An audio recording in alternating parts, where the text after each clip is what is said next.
बॉलिवूड अभिनेत्री ममता कुलकर्णीनं महाकुंभ मेळ्यात संन्यास घेतला. मात्र तिनं घेतलेल्या संन्यासावरून वाद विकोपाला गेलाय. किन्नर आखाड्यातील तिच्या दीक्षेवर कुणी आक्षेप घेतलाय? ममताला संन्यास सोडावा लागणार का? यावरचा हा विशेष रिपोर्ट. ममताचा संन्यास, आखाड्यांचा संताप.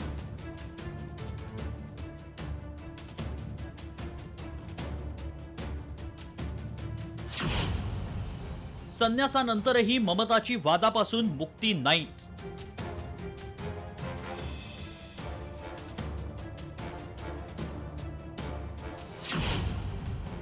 श्री यमाई ममता नंदगिरीवरून वाद टोकाला.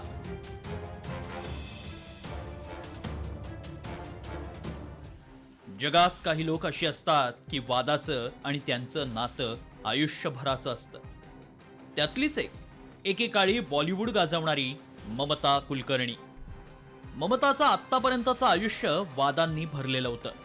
मात्र या साऱ्या वादांपासून दूर जाण्यासाठी ममतानं संन्यासी होण्याचा निर्णय घेतला आणि महाकुंभमेळ्यात किन्नर आखाड्यात तिनं साध्वी होण्यासाठी दीक्षा घेतली.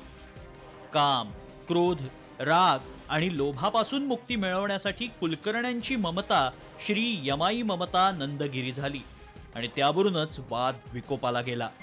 ममताला किन्नर आखाड्याच्या थेट महामंडलेश्वराच्या पदावर बसवण्यात आलं आणि त्यामुळेच किन्नर आखाड्याची पहिली महामंडलेश्वर हेमांगी सखीसह अनेक साधू संतांनी तिच्या दीक्षेवरच आक्षेप घेतलाय. ममता कुलकर्णी जैसी फिल्म स्टार जिनका संबंध डी कंपनी के साथ है, जो ड्रग्स के आरोप में जेल में भी गई हैं, उसके बावजूद आप उन्हें दीक्षा देते हैं और उन्हें महामंडलेश्वर के पद पे बिठाते हैं विदाउट कोई शिक्षा दिए. किसी को आप दीक्षा दे के महामंडलेश्वर जैसे इतने बड़े पद पे आसीन कर देते हैं. समाज को आप क्या दे रहे हैं? कौन सा गुरु समाज को दे रहे हैं आप? ये मैं जानना चाहता हूं. अब कुंभ किसकी चर्चा कर रहा है? मोनालिसा की. कुंभ किसकी चर्चा कर रहा है? हर्षा रिछारिया की. कुंभ किसकी चर्चा करता है? पागल आईआईटी बाबा की. अब आज से चर्चा फिर से शुरू होगी ममता कुलकर्णी की. पूरा कुंभ समाप्त होने को है. हमने अपनी परंपराओं को ठीक करने पे कहाँ विचार किया, कहाँ सम्मेलन किया, कहाँ सारे अखाड़े के लोग मिले, कहाँ हम आचार्यों के नेतृत्व में जाकर के बैठे. तो सारी परंपराएं नष्ट भ्रष्ट हो रही हैं.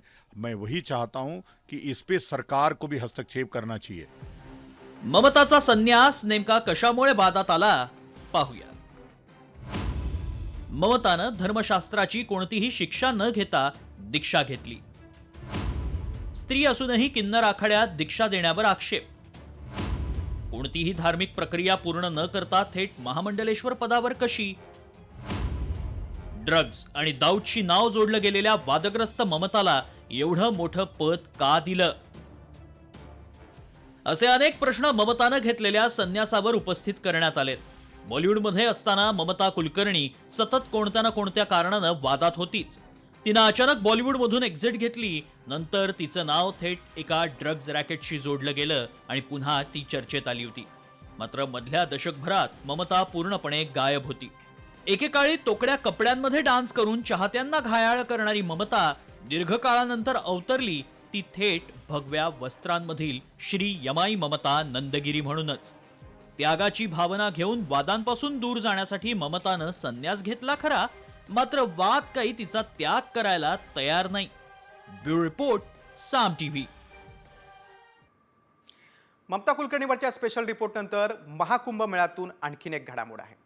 महाकुंभ मेळ्यात नागा पुरुषांसोबतच महिलांचे देखील दीक्षाविधी होत आहेत. मात्र महिलांसाठी नागा संन्यासी बनण्याची प्रक्रिया अवघड आहे. महिलेला ब्रह्मचर्याचं व्रत हे तब्बल 10 ते 15 वर्ष पाळावं लागतं. महिलेच्या कौटुंबिक आणि सांसारिक जीवनाची कसून तपासणी केली जाते. गुरुला आपली क्षमता आणि ईश्वराप्रती समर्पण सिद्ध करावं लागतं. जेव्हा आखाड्याच्या गुरुचा या सर्व गोष्टींवर विश्वास बसतो तेव्हाच ते त्या महिलेला दीक्षा देण्यास तयार होतात. स्त्री नागा साधूंना जिवंतपणीच स्वतःचं पिंडदान आणि मुंडन करावं लागतं. दीक्षा घेतल्यानंतर स्त्री संन्यासीला सांसारिक वस्त्रांचा त्याग करावा लागतो. बघा, नागा साध्वी बनण्याची अवघड प्रक्रिया कशी असते पाहूया आपण. महिलेला 10 ते 15 वर्ष ब्रह्मचर्याचं व्रत पाळावं लागतं. महिलेच्या कौटुंबिक आणि सांसारिक जीवनाची कसून तपासणी होते. गुरुला आपली क्षमता आणि ईश्वराप्रती समर्पण सिद्ध करावं लागतं. दीक्षा घेण्याआधी सांसारिक जीवनात परतण्याविषयी 3 वेळा विचारणा होते. जिवंतपणी स्वतःचं पिंडदान आणि मुंडन करावं लागतं. बघा, नागा साध्वी नेमक्या कोण आहेत आपण पाहूयात.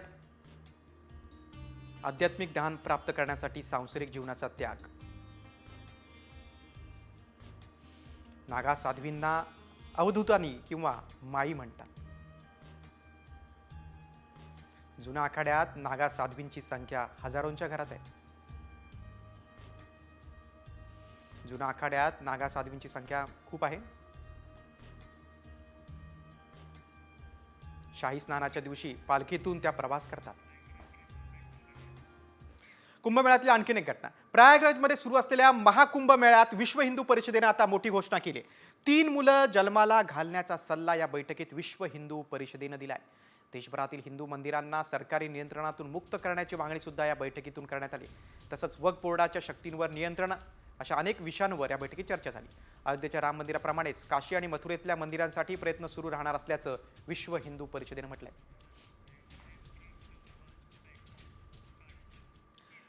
पुढच्या रिपोर्टकडे. महाकुंभमेळ्यात सध्या साधू संत, साध्वी आणि संन्यास अशी बरीच चर्चा रंगते. कोणी काट्यावर झोपतंय, तर कोणी IITN आहे, तर कोणी साध्वी बनून प्रसिद्ध होते. मात्र याच कुंभमेळ्यात साधूंमध्ये एक वर्ग असाही आहे ज्याची सामान्य माणसाला काहीशी भीती वाटते. साधूंच्या या वर्गाला अघोरी संप्रदाय म्हणून ओळखलं जातं. अघोरी कसे बनतात पाहूया हा खास रिपोर्ट. अघोरींच्या प्रवासाची इनसाइड स्टोरी. अघोरी साधू म्हणजे नेमकं कोण? नागा आणि अघोरींमध्ये काय फरक? घोर म्हणजे भीती. अघोरी म्हणजे असा मनुष्य की ज्याला कशाचीही भीती वाटत नाही. अघोरी साधू म्हटलं की डोळ्यांसमोर जटा असलेले, अंगाला भस्म फासलेले, गळ्यात मानवी कवट्यांच्या माळा घालणारे साधू येतात. या रूपामुळे देखील अनेकदा त्यांची भीती वाटते. मात्र त्यांच्या अघोरी या नावाचा अर्थ यापेक्षा अगदीच भिन्न आहे. सरळ मार्गी असणारा, भीतीदायक नसलेला, कोणताही भेदभाव न करणारा असा याचा खरा अर्थ. बहुतांश लोक हे अघोरी आणि नागा साधू या दोघांमध्ये गोंधळतात. अनेकांना ते सारखेच वाटतात. मात्र ते दोघेही वेगळे आहेत. त्यांची शिक्षा आणि परीक्षा तसंच राहणीमान सर्वच वेगळं आहे. दोघांमध्ये काय फरक आहे पाहूया. अघोरी आणि नागा हे साधू दोन्ही महादेवाचे भक्त असतात. अघोरी स्मशानात राहतात. अघोरी विद्या प्राप्त होण्यासाठी तंत्रमंत्रांची साधना करतात. नागा साधू शाकाहारी असतात. नागा साधू कधीच अंगावर कपडे घालत नाही. अघोरी पंथात कोणतीही सक्ती नसते. अघोरी 3 प्रकारची तंत्र साधना करतात: शिवसाधना, स्मशान साधना आणि शवसाधना. नागा साधू केवळ शिवसाधना करतात. खरे अघोरी कुणाकडूनही पैसे घेत नाहीत. अघोरी संप्रदाय मानणाऱ्यांची संख्या तशी कमी आहे. अघोरी रीतीचे योग्य पद्धतीनं पालन करणारे खूपच कमी लोक आहेत. त्यातही अघोरी बनण्यासाठी काही टप्पे असतात. अघोरी बनण्यासाठी एका गुरुची गरज असते. गुरूंकडून बीजमंत्र मिळणं हे आवश्यक. गुरूंनी दिलेल्या आज्ञेचं पालन आवश्यक. गुरु शिष्याच्या हाताला, गळ्यात आणि कमरेला काळा धागा बांधतात. शिष्याला अघोर साधनेच्या काही नियमांची ओळख करून देतात. महादेवाचं साक्षात दर्शन करून मोक्ष प्राप्ती हेच अघोरीचं एकमेव ध्येय असतं. अघोरींकडून संपूर्ण कुटुंबाचा त्याग केला जातो. सामान्यपणे समाजानं नाकारलेल्या गोष्टींचा स्वीकार अघोरी साधू करतात. अघोरींचं वास्तव्य स्मशानात असतं. मानवी मृतदेहाच्या मांसाचं भक्षण, कवटीचा वापर पात्राप्रमाणे करून त्यातून ते अन्नग्रहण करतात.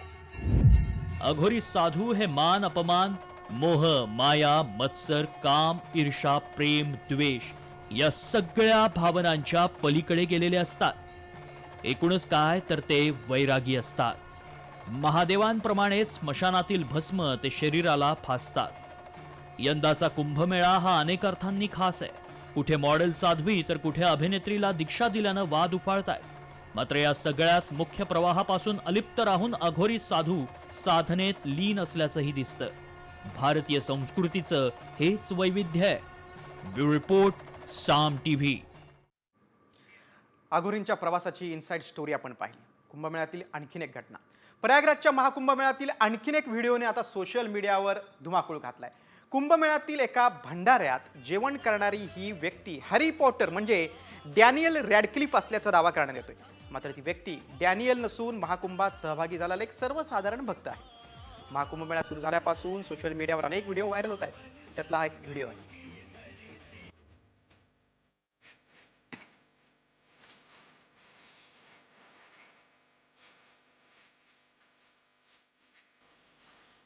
महाकुंभ मेळ्यात हा हॅरी पॉटर आहे असा व्हिडिओ व्हायरल होत आहे। मात्र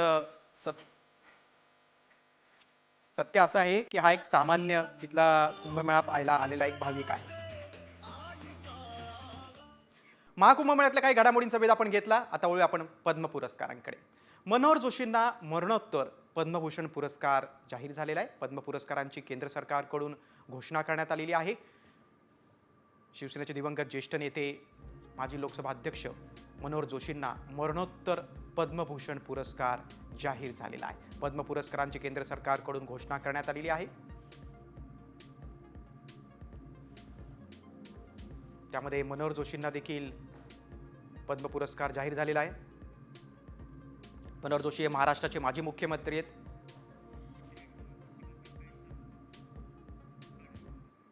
दुसरीकडे साहित्यिक मारुतीचंद चितमपल्ली यांचा देखील पद्मश्री पुरस्काराने आता सन्मान केला जाणार आहे। त्यांना देखील पद्मश्री पुरस्कार जाहीर झालाय।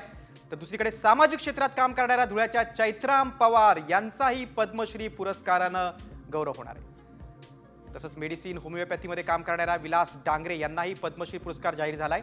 विलास डांगरे हे नागपूरमध्ये मागच्या 50 वर्षांपासून काम करतायत। बघा कुणाकुणाला पद्म पुरस्कार जाहीर झाला आपण पाहूया ग्राफिकच्या माध्यमातून। राज्यातून मारुती चितमपल्ली जे ज्येष्ठ साहित्यिक आहेत, वन्यजीव संवर्धक चैत्राम पवार आणि होमिओपॅथिक चिकित्सक डॉक्टर विलास डांगरे यांना पद्मश्री पुरस्कार जाहीर झालेला आहे। प्रजासत्ताक दिनाच्या पूर्वसंध्येला हे पुरस्कार जाहीर झालेत। पुढे आता राज्यातल्या इतर बातम्यांकडे। बीड सरपंच हत्या प्रकरणातील काही बातम्या पाहूया। मकोका अंतर्गत अटकेत असलेल्या वाल्मिक कराडची संपत्ती जप्त करण्यासाठी आता हालचाल सुरू झालेली आहे। आकाच्या मालमत्तेचा डेटाच बाहेर काढलाय। नेमका हा डेटा कुणी काढलाय आणि संपत्तीवर कोण टाच आणणार त्यावरचा हा विशेष रिपोर्ट। कराडच्या संपत्तीवर जप्ती येणार?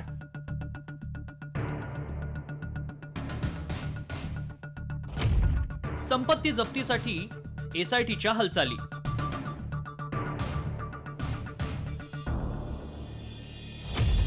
कराडमुळे मुंडेंच्या अडचणीही वाढणार?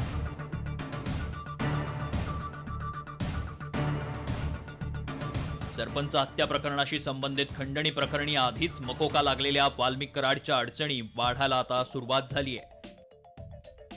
एसआयटीनं वाल्मिक कराडच्या संपत्तीवर टाच आणण्यासाठी हालचाली सुरू केल्या आहेत। त्यासाठी एसआयटीनं न्यायालयात अर्जही केलाय। तर फक्त वाल्मिक कराडच्याच नाही तर त्यानं ट्रान्सफर केलेल्या संपत्तीची चौकशी करण्याची मागणी सत्ताधारी आणि विरोधकांनी केली आहे। निर्णय चांगला आहे, पण वाल्मिक कराडचे स्वतःच्या नावावर किती आणि दुसऱ्याच्या नावावर किती हे कोण शोधणार आहे? गुन्हा झाल्यानंतर वाल्मिक कराड जेवढ्या दिवस फरार होता त्या दिवसात या सगळ्या भागातली वेगवेगळ्या ठिकाणची किती मालमत्ता ट्रान्सफर झाली याचं मला असं वाटतं ईडीने तपास केला पाहिजे। तपास करून त्याच्यावर कारवाई झाली पाहिजे। फक्त एकट्या आकाच्या नावावर प्रॉपर्टी नाही आहे। आका, बाका, चोका, तुका, सखा हे जे आहे अनेक लोक या सगळ्यांच्या नावावरती ह्या प्रॉपर्टीज आहेत। आणि आत्ता ज्यावेळेस आका आत गेला तर त्या ट्रान्सफरसुद्धा इतर नावावर करण्याचं चाललेलं आहे। आम्ही एसआयटीला मागणी ही करू की या कालावधीतल्या ह्या कोणाच्या तरी नावावरून भावड्याच्या नावावरून सवड्याच्या नावावर झाली किंवा सवड्याच्या नावाने नवड्याच्या नावावर झाली तर ह्या सगळ्या प्रॉपर्टीज ह्या आकाच्या अटॅचमेंटमध्ये आल्या पाहिजेत अशी आमची सगळ्यांची मागणी आहे। वाल्मिक कराडची संपत्ती त्यानं ड्रायव्हर आणि दोन्ही पत्नीच्या नावे केल्याचा आरोप धसांनी केला होता। मात्र कराड आणि त्याच्याशी संबंधित असलेली मालमत्ता किती आहे पाहूया. पिंपरी चिंचवड काळेवाडीत मंजिली आणि वाल्मिकचा 4 BHK फ्लॅट, किंमत 3.25 कोटी. पिंपरी चिंचवडमध्येच वाकडमध्ये वाल्मिक आणि मंजिलीच्या नावे 2 BHK फ्लॅट, किंमत 1 कोटी रुपये. पुण्यात दुसरी पत्नी ज्योती जाधव आणि विष्णू चाटेच्या नावे आलिशान ऑफिस 35 कोटी रुपये. मगरपट्ट्यात ड्रायव्हरच्या नावे इमारतीचा मजला, अंदाजे किंमत 75 कोटी रुपये. हडपसर ज्योती जाधवच्या नावे 2 फ्लॅट्स, अंदाजे किंमत 3 कोटी रुपये. सिमरी पारगाव माजलगावचं सुदाम नरोडेच्या नावे 50 एकर जमीन. बार्शीतलं शेंद्री ज्योती जाधवच्या नावे 50 एकर जमीन. सिमरी पारगाव मधल्याच मनीषा नरोडेच्या नावे 10 ते 12 एकर जमीन. सिमरी पारगावात वॉचमॅन योगेश काकडेच्या नावे 15 ते 20 एकर जमीन. दिघोळ जामखेड ज्योती जाधवच्या नावे 15 ते 20 एकर जमीन. बीड 50 एकर, बार्शी 45, सोनपेठ 50 एकर जमीन. कराडशी संबंधित महिलेच्या नावे लातूर टेंभुर्णी महामार्गावर 5.25 एकर जमीन. केज, परळी आणि बीडमध्ये 4 ते 5 वाईन शॉप. मुख्यमंत्री देवेंद्र फडणवीसांनी यापूर्वीच सरपंच हत्या प्रकरणातील आरोपींची संपत्ती जप्त करण्याचे आदेश दिले, तर धसांनी कराडशी संबंधितांच्या संपत्तीवरही टाच आणण्याची मागणी केली आहे. दुसरीकडे दमानी यांच्या दाव्यानुसार कराड आणि धनंजय मुंडे यांची कंपन्यांमध्ये भागीदारी असल्याचं म्हटलंय. त्यामुळे कराडची संपत्ती जप्त झाल्यास धनंजय मुंडे अडचणीत येणार का, याकडे आता लक्ष लागलंय. ब्युरो रिपोर्ट, साम टीव्ही. च्या संपत्तीवरचा आपण खास रिपोर्ट पाहिला. याच प्रकरणासंदर्भात एक बातमी आहे. सरपंच हत्येप्रकरणी CIDनं चौकशीसाठी बोलावलेल्या बालाजी तांदळेचा एक व्हिडिओ समोर आलाय. सरपंच हत्ये प्रकरणातील आरोपी विष्णू चाटे आणि सुदर्शन घुलेसाठी तांदळेनं ब्लँकेट खरेदी केल्याचा आरोप आहे. बालाजी तांदळे हा वाल्मिक कराडचा साथीदार आहे. या व्हिडिओमध्ये बालाजी तांदळे हा ब्लँकेट खरेदी करत असल्याचं CCTVत दिसतंय. गेवराई शहरातील एका दुकानातून हे ब्लँकेट खरेदी केले असून सरपंच देशमुखांच्या आरोपींना हे ब्लँकेट खरेदी केल्याचा आरोप होतोय.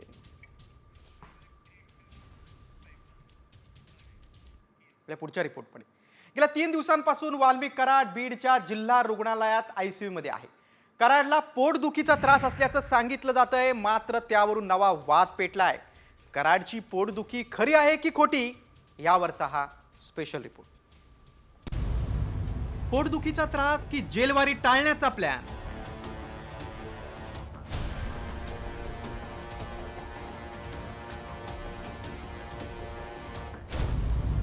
कराड ICUत दमानी यांचा संताप.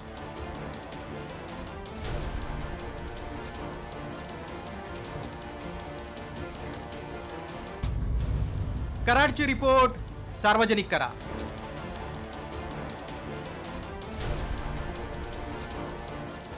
सरपंच हत्या प्रकरणातील संशयित आरोपी वाल्मिक कराडवर बीडच्या जिल्हा रुग्णालयात उपचार सुरू आहेत. वाल्मिक कराडला पोटदुखीचा त्रास सुरू झाल्यानं त्याला ICU मध्ये भरती करण्यात आलंय, तर कराडच्या काही चाचण्याही करण्यात आल्या. कराडला ICUत दाखल करण्याला अंजली दमानिया आणि जितेंद्र आव्हाडांनी विरोध दर्शवलाय. कराडला आर्थर रोड जेलमध्ये हलवण्याची मागणीही दमानियांनी केली. ताबडतोब सगळे त्यांचे रिपोर्ट्समध्ये ब्लड टेस्टचे रिपोर्ट्स असो, CT स्कॅनचे असो, किंवा जे म्हणतात ना त्यांना स्लीप ॲपनिया आहे, तर त्याचे रिपोर्ट सुद्धा देण्यात यावे. आणि त्या व्यतिरिक्त त्यांचा कालचं सोनोग्राफी जर केली असेल तर त्याचा रिपोर्ट सुद्धा आता सार्वजनिक करायला हवा.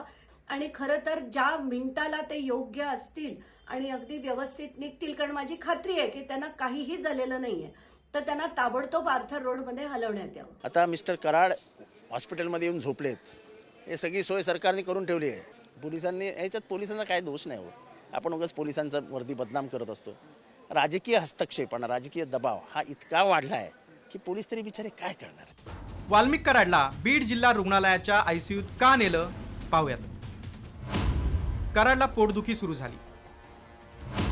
कराडनं स्लीप एमनिया असल्याचा दावा केलाय.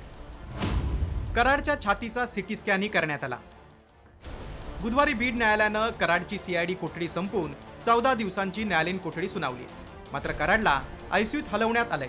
कराड सलग 3 दिवसांपासून ICUत आहे. त्यामुळे खरंच कराडला पोटदुखीचा त्रास होतोय की तुरुंगवारी टाळण्यासाठी केलेला हा बनाव आहे, हे स्पष्ट होणं गरजेचं आहे.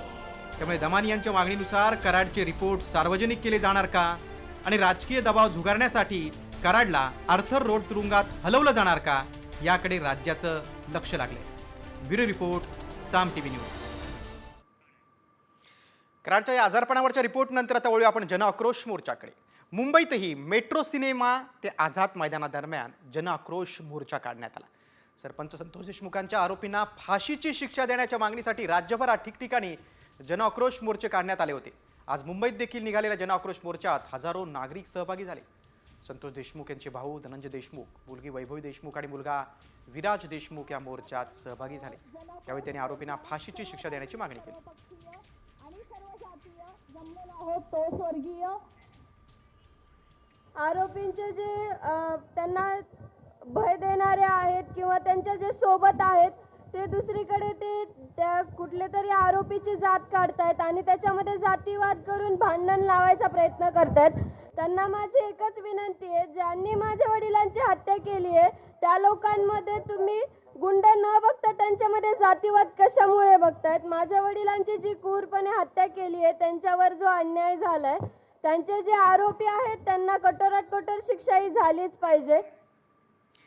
दरम्यान या जनआक्रोश मोर्चाकडे भाजपचे आमदार सुरेश धस यांनी पाठ फिरवली. जे संपूर्ण प्रकरण त्यांनी धसाला लावलेलं आहे असे सुरेश धस मात्र मुंबईतल्या जनआक्रोश मोर्चात नव्हते. आणि मुख्य म्हणजे मुंबईत असून देखील धस यांनी मोर्चाला दांडी मारली, त्यामुळे जनआक्रोश मोर्चात फूट पडली आहे का असा सवाल उपस्थित होतो. यापूर्वी जिथं जिथं मोर्चा निघाला होता त्या सगळ्या मोर्चांना जनआक्रोश मोर्चांना सुरेश धस उपस्थित होते, म्हटलं मुंबईतल्या मोर्चाला उपस्थित नव्हते.